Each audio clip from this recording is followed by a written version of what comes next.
Next.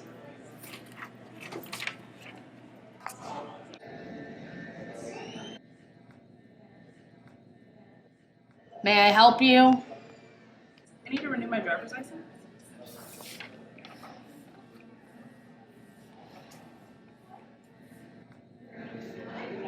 You didn't check the registration box.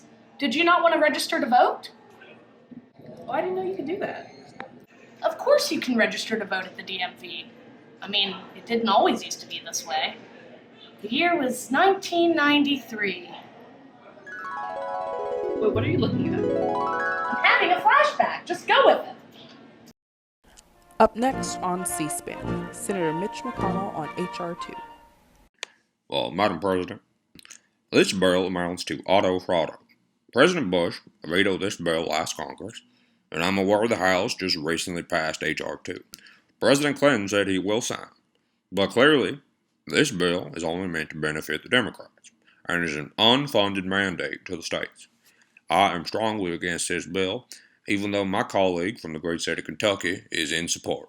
Senate sponsors and their staff strategized on how to best address opponents' concerns. All right, guys. First off, I want to thank you guys for coming out on the weekend.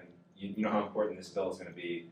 But first, did you catch the news? She was going on down in Waco with those French Davidians? Yeah, those Texans sure are crazy. Yeah, I know. I can't believe it. I mean, anyway, let's get back to strategy, because we got to talk motor voter, because there's millions of people that are going to be relying on us to make it easier for them to vote. So let's get down to basics. Let's talk brass tacks. So during the 102nd session, Senator Ford introduced this legislation, and we got it through the Senate. But unfortunately, President Bush used his veto power, and we were 4 votes shy on overriding his veto. Good news is that President Clinton is supporting this bill, and so what can we do to get this to his desk and get it through the Senate?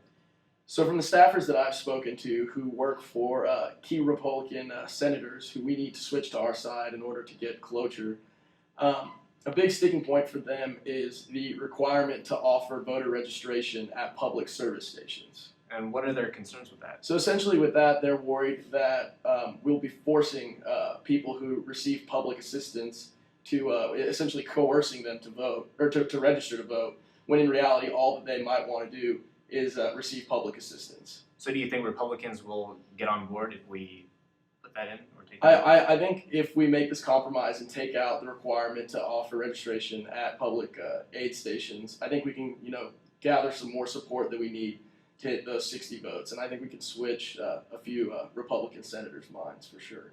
Okay, so let's try that, and hopefully we'll get the House on board and get it on the president's desk. Yeah, no, I think that's a good strategy, guys. So what we need to do now is we need to get these, talk to these senators. We're going to get them on board with this compromise. I mean, we already know President Clinton's going to sign this bill. So essentially it's going to be our job to get other staffers to talk with their bosses, because if we get them on board, we can get this through, like you said, hopefully get the House on board in conference and get this to the president's desk. Because like I said, this is going to help millions of Americans, make it easier to register to vote. So let's get out there and let's talk to those staffers.